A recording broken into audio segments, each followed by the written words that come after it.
It's not my event. I don't know why. Okay, chill. Okay, bye. Is this working?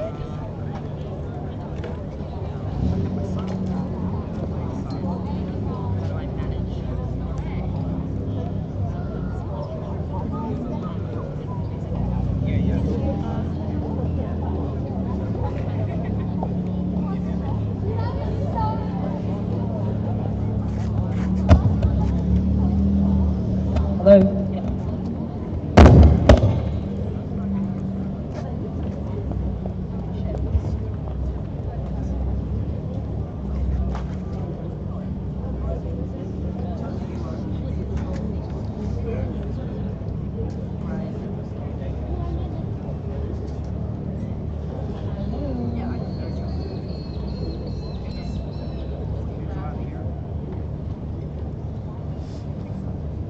Emily.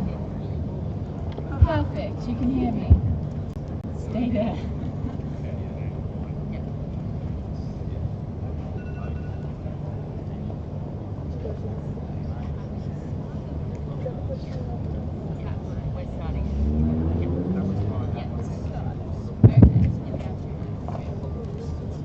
Hi everyone, thank you for coming to the Women's Department Pledge event today. We have some lovely panellists to speak about interpersonal violence on our campus. Before we start, I would just like to acknowledge the traditional owners of the land we're being on today, the Ngunnawal people, and extend my respects to elders past, present and future.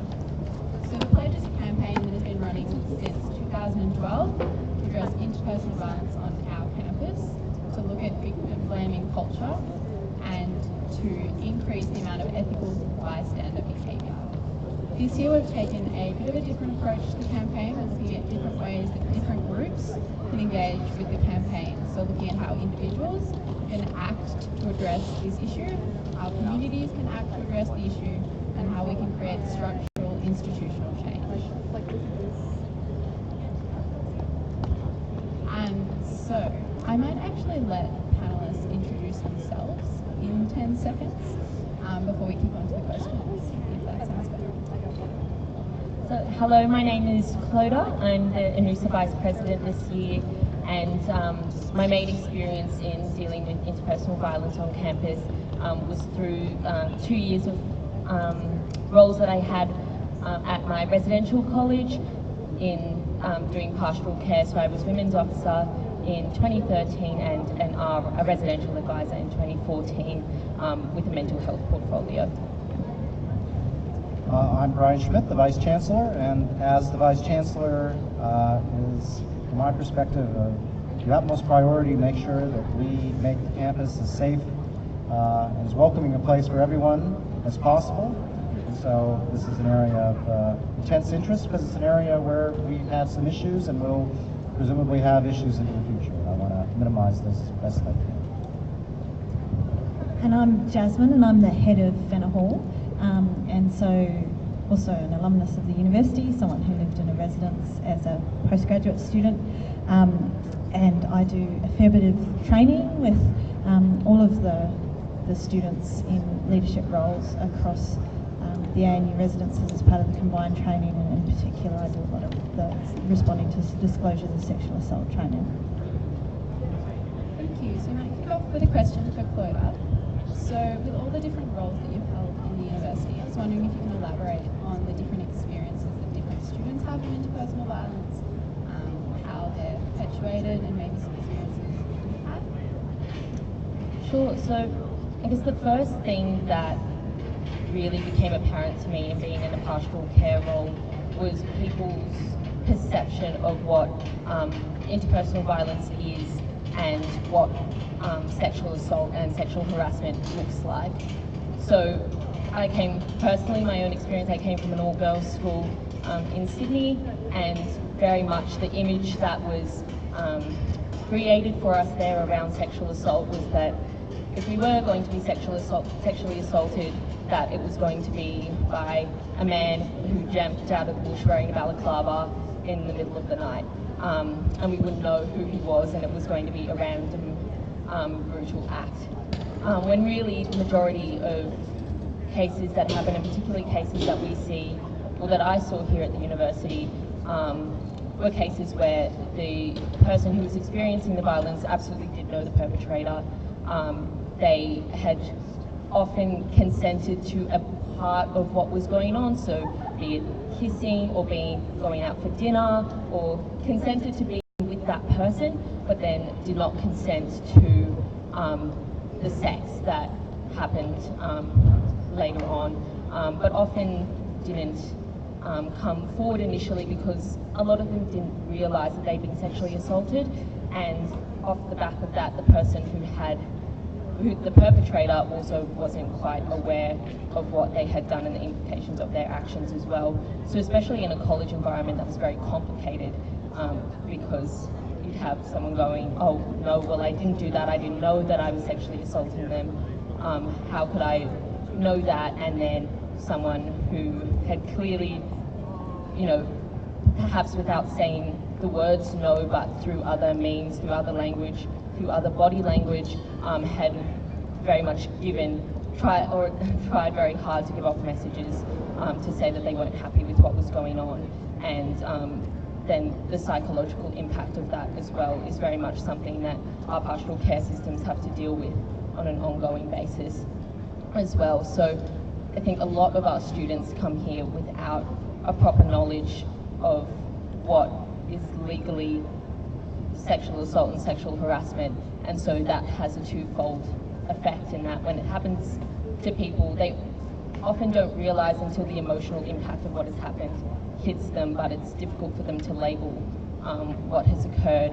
And then on the flip side, that often perpetrators just don't realise what their actions are doing, but on the other hand, often they very well do. So yeah, and definitely issues with people, multiple offences, I guess, the same person offending multiple times is also something that I witnessed in my roles as well, which is very problematic. And on average, if I broke it all down across the year, it would be the equivalent to one a week in our specific college, and I know it was worse elsewhere, and people on res just don't realise that that happens in their communities, and they brush it off and say, oh no, it doesn't happen to us, it's never happened to any of my friends, that just doesn't happen in my community, we're all so close and close-knit and it's so safe here and I love my community, but it does happen, and it happens more than the average student would realise it does.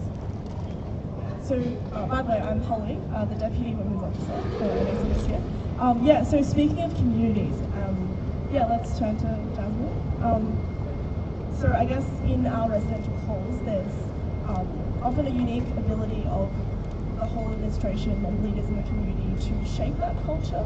So what Claudia was talking about perceptions of what our community is like, and I guess cultures that exist at university, like drinking cultures, and yeah, I guess all of the context in which the violence occurs. What do you think, I guess, halls can do to actively shape that culture, or to kind of instill the kinds of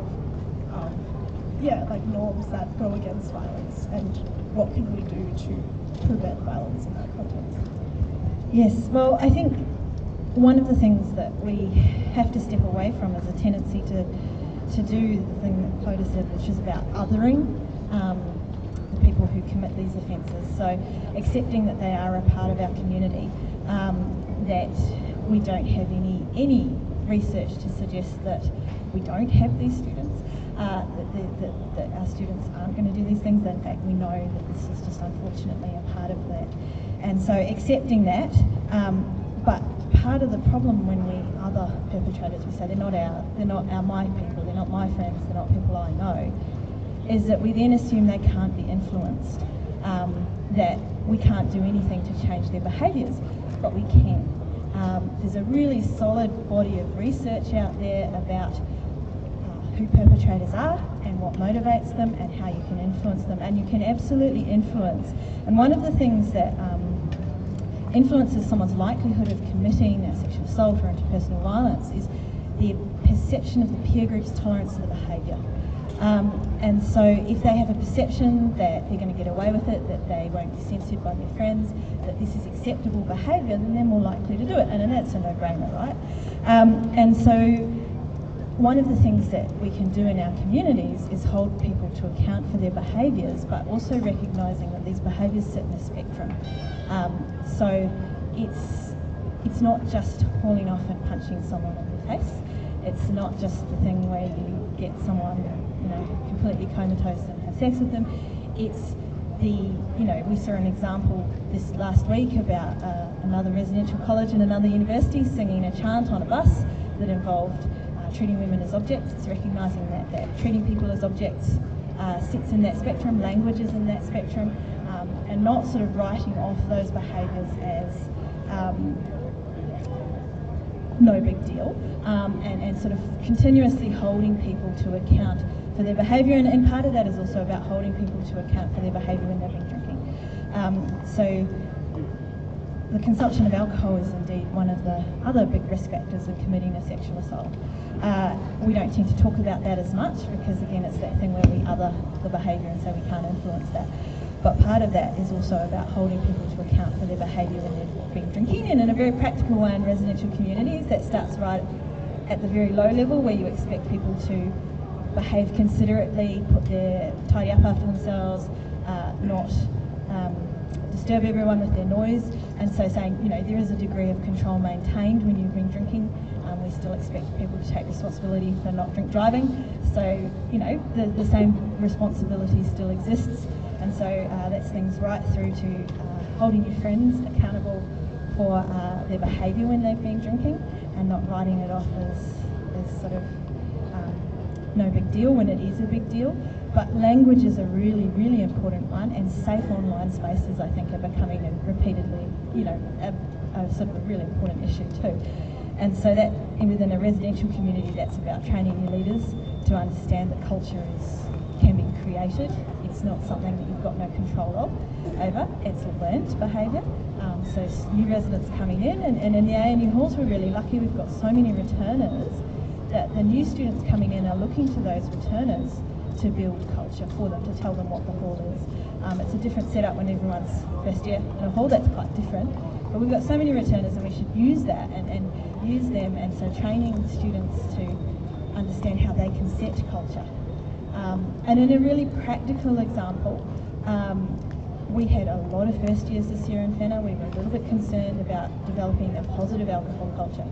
So the student leaders actually went out with some missions in mind, with an understanding that the way that they talked about alcohol in certain spheres, including online, would have a huge influence in what that developed. And we were really pleased. There's really, with what we ended up with, there's some really concrete outcomes about how you can influence culture. Thank you for that comprehensive response. We might move to Brian now. So, Brian, you've been very open speaking about how important this issue is, and being one of the first Vice Chancellors to actually put the figures out there and admit that there is a problem and we need to do something about it. It's a conversation that students have been having for a long time and hasn't been hidden away. Students know that it's an issue. So I'm wondering what you think is the university's responsibility to create those structural changes and support the discourse that the students have been having for years now. So ultimately, a university is about people, and people thrive in positive cultures and places where people are happy and work and live without worry about issues such as sexual assault. Sexual assault is one of the worst things that happens on a university, and consequently it's one of the places where we have to have our most emphasis to get rid of it. So how do we do that as a university? It means acknowledging the problem. I think that's number one, and I've tried to be right out there and say, I acknowledge we have a problem. Our problem is one that is not unique to us, but I'm prepared to acknowledge our own and own our own issue. And I'm prepared to tell people about every year where we're at, and I'm going to keep on doing that so that people know that we acknowledge the problem. Second, setting culture from the top. This is important. It's important to everyone in the Chancellery, and that importance flows down through the organization.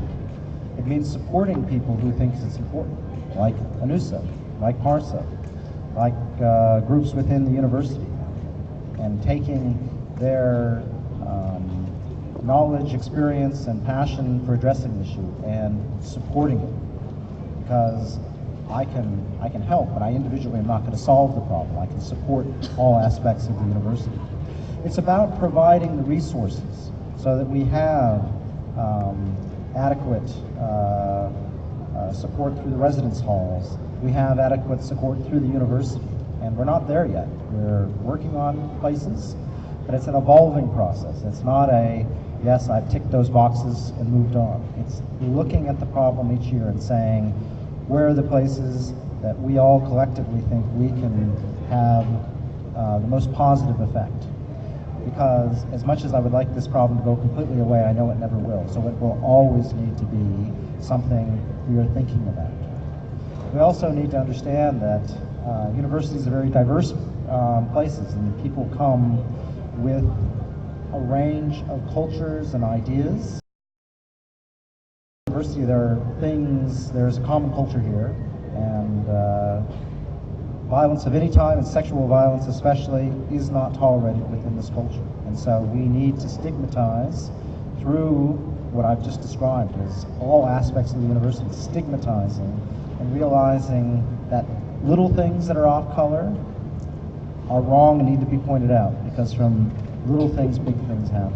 And so it just needs to be pervasive within the culture of the university, and administration needs to make sure that we empower and the people who are working in this space, but also provide the support, the resources to empower those people.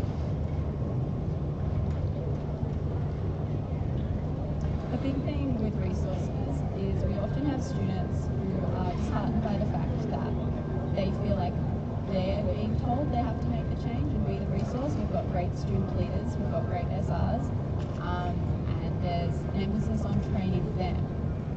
But I'm wondering what you think about putting money, time, effort, resources into having staff awareness, or having staff who are actually able to address these issues specifically. So, yes, I mean, I think experience says that peer learning is probably the strongest form of impact. However, we have issues within our staff as well, and we have issues between staff and students. And so clearly we need to train our staff. And so one of the areas that I'm working with Richard Baker, who I've actually put someone in charge within the executive on this, because it's an important thing, and that's something new, is to look at how we can essentially roll out training and education across the whole of the university. So as I said, it is something we need to do across the entirety of the university if we're going to stamp it out. I think that the biggest gains will continue to come from students influencing other students, but as you say, it's not enough in itself. Yeah, thanks, Brian. So you talked about trying to challenge the, I guess, gender power imbalances that exist in I guess, staff and the culture of ANU broadly. I was wondering, Coda, in ANUSA, so I guess ANUSA supports 6 departments, which address power imbalances that exist among a campus. This is probably one of the main causes of interpersonal violence, along with other things.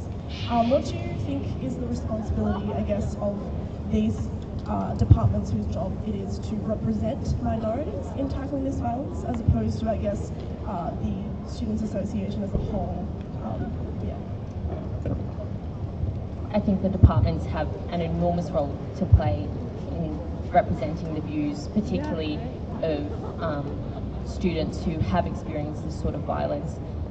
But I think, like any issue involving minority groups, that we can't put all the onus and make the minority groups themselves do all the heavy lifting. It's a cultural problem, it's a community problem, and everybody has to get behind it. And by students who have only experienced the violence binding together and not involving perpetrators in that or non-affected students in it, you miss a huge amount of the population and in carrying the message through. And I think a lot of this is about education. It's about educating students, it's about educating staff, and changing the culture that exists. And departments in their nature represent minority groups, and so, you know, in terms of sheer numbers, the amount of people that they have there misses quite a bit of the population, and it's not fair to expect departments to carry the heavy weight of this issue. And so that's why ANUSA, why the university, as larger, more umbrella bodies on our campus, definitely need to take responsibility for it and need to help in resourcing campaigns, but should be listening to the perspectives of those minority groups, should be guided by the departments and people who have experienced this sort of violence, and allow them to own whatever campaigns and whatever directions we take in terms of trying to find reform on this issue, because you also want to make sure that they're heard and aren't silenced in this conversation, and give the power back to the people who've experienced it. Yeah, so I guess you've spoken about how one way to do that is to have the feedback from the departments come back to ANUSA and to, I guess, implement policy with that in mind. Do you have any other, I guess, thoughts on how ANUSA can, take up some of the, more of the heavy lifting outside of supporting the departments in running their campaigns and having them responsibility approach? Well, sure. I guess historically, very much the pledge campaign has been owned and run by the women's department, and in one sense, I think it's good that they have that ownership, and good that they are able to set the direction and set the pace for how the pledge is fed out to the community. But I guess as well, it's also being careful not to, ANUSA could, as the umbrella body, run the pledge campaign. But I was talking about less outside of advocacy and more in terms of policy. Oh, in terms of policy. I guess an area where we're probably lacking over the years is in trying to lobby and set the direction of the university. I think we have done that in the past, but it tends to be very behind closed doors. Cases are obviously very sensitive, and we need to preserve the privacy of the people involved and the sensitivity of the issues. But we're very lucky on our campus to have the relationship with the university that we do. We have no powers to discipline students or to set anything in stone like that. But because we work with the university, we work very closely with the Dean of Students, and I guess making that work more visible, because you can talk about cases with anonymity attached to it as well, maybe not specifically, but in a broader sense, and making the conversation more heard in the public domain, and take away the taboo that's associated with discussing these sorts of issues.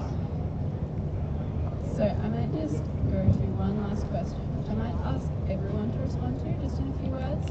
We've kind of spoken about what creates violence, what perpetuates it, and how we might prevent it. I'm wondering if we could just talk a little bit about how we respond to cases, and I guess that's looking at instances of violence across the entire spectrum, so not just talking about sexual assault. So whether you think that we are a supportive community, whether we think people who have experienced that feel supported through the different processes at your different levels, and maybe one thing that you think we can do better at. Yeah, well, seem like you're ready to go. I'm ready to go. I guess a really troubling statistic for me is that on average, I think it takes 3 or 4 years for someone to come out about their experience, specifically with sexual assault. And if they don't get a favourable response or a supportive response, that person then doesn't speak about it again for another 30 years. I think that's really troubling, especially in the context where the first point of call for a lot of students are their SRs, are other student leaders and other students in the community. And no matter, well, there's more we could do to improve the training, but in some ways, you have to take a bit of a lucky dip, really, and you pick a student, you pick an SR, and some are better at dealing with it than others just by virtue of being humans. But then that means that if the person they're seeking help from doesn't respond in a supportive way and doesn't provide them with the resources and the assistance that are needed, then that person then goes back into silence for who knows how many years. So there's a real importance with getting it right the first time and making sure that the people who are seeking support after they've experienced this sort of violence, I guess, say and do the right thing at the right time, which is really hard to monitor. And we all know the counselling centres chock-a-block. Like, where else do you go if you don't know about the Dean of Students? If there's a huge amount of unknown for students in our community, and so their first point of contact is often students at reses who try their very, very best. But there's so much onus on the person who is the first point of call to get it right the first time, and I think that's a massive burden to bear and a systemic problem that we have at the university.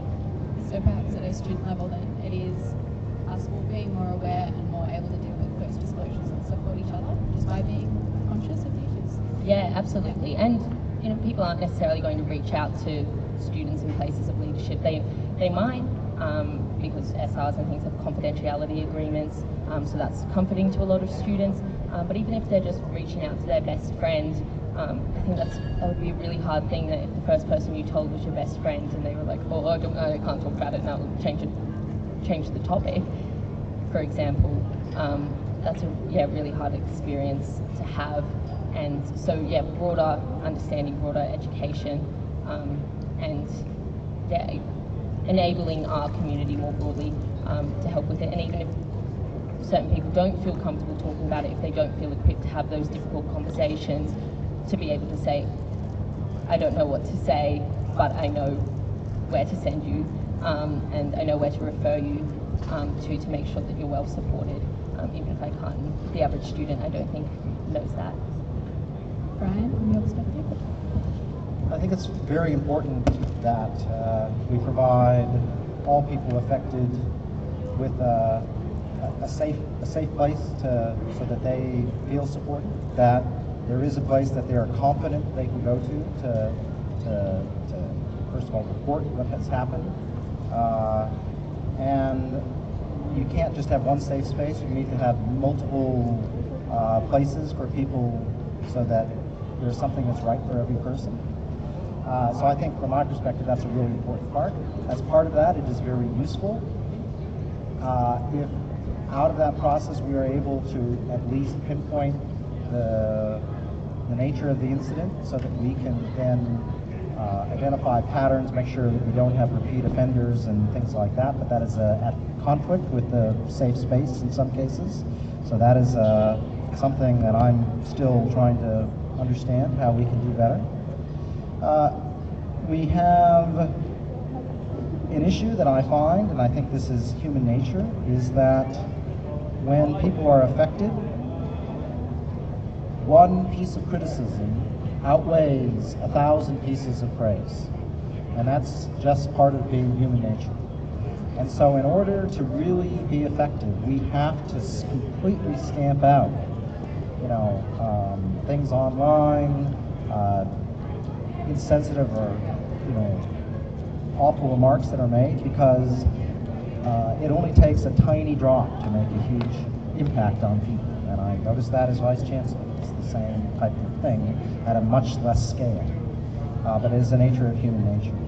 And then finally, we have an issue of one of administering justice as opposed to support.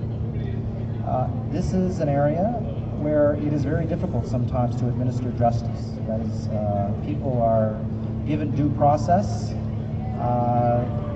even when it's often you're reasonably sure of guilt, and coming to terms, and again, I do not have an answer, but for the university to come to terms how it can make people feel safe and at the same time comply with the law of the land, so that due process is given, is a huge challenge. And from my perspective, I think we need to have a very clear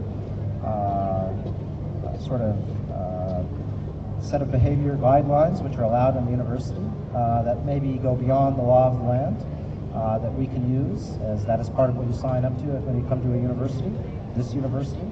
But we are certainly constrained by due process in providing comfort to people in some instances. And I don't have a magic formula for the relation. Perhaps, Desmond, we want to elaborate on that. The next step, where it's talking about the language that's used on supporting students when they're disclosing through that process at a residential level. Okay, well, we have put quite a lot of work in the last 5 years. So where we are now is so much further along than we were 5 years ago.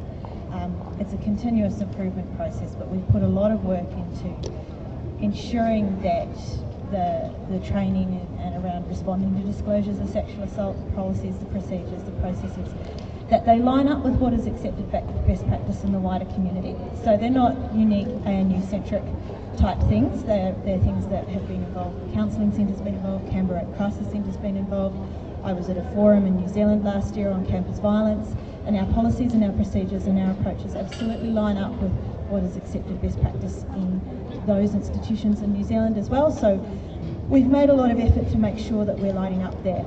And I do want to publicly acknowledge that one of the consequences of that has been that disclosure rates skyrocket. It's that thing again, if people test the water, they get a good response, they go ahead and talk about it. And I have always felt nothing but supported from within the university by the people above me in that process. So I've never had any pushback from those above me about the fact that we're busy wrecking the stats, to some could be viewed that way, in terms of bumping up the disclosure rates. And I've been really grateful of the institutional understanding that that is a sign that we are doing things right. It's not a sign necessarily that incidents are happening more often. It is a sign that we are getting those responses to disclosures right. And so I do want to publicly acknowledge that the support that we've had in this process from within the university, from the senior executive, but also from people like Dean of Students, the legal office, counselling, has been really valuable. And so I think we're in a really positive place in terms of the staff at the higher levels understanding of the importance of dealing with this and dealing with it fearlessly. So I'm very grateful for that, and I think it needs to be publicly acknowledged. In terms of how the responses happen in the hall, I think we run into that thing again if you're dealing with people. So we put a lot of work into the training, but then you have that consistency issue of how do you ensure that there's a reasonably consistent response from those people within the hall and the students and the staff across all the halls. And so that's a constant process of reiterating, and as part of that process we've been very explicit about the decision-making framework that we use. So in the halls it is about safety based, and there's that discussion about justice, and we've been very clear in the halls that that's not the role of the hall, that the role of the hall is to make decisions about what do we need to do to ensure the safety of everyone involved, and that those decisions moving on from that are made at a higher level.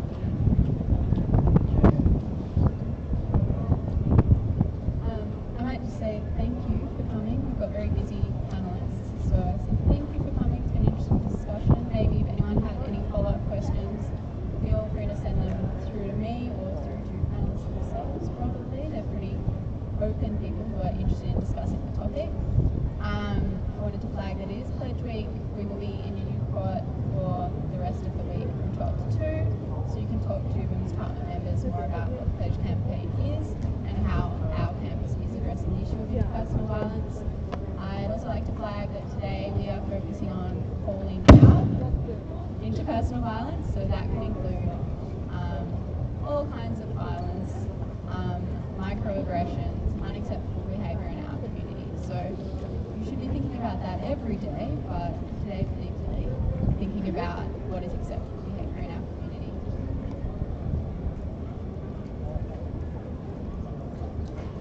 Thank you all for coming.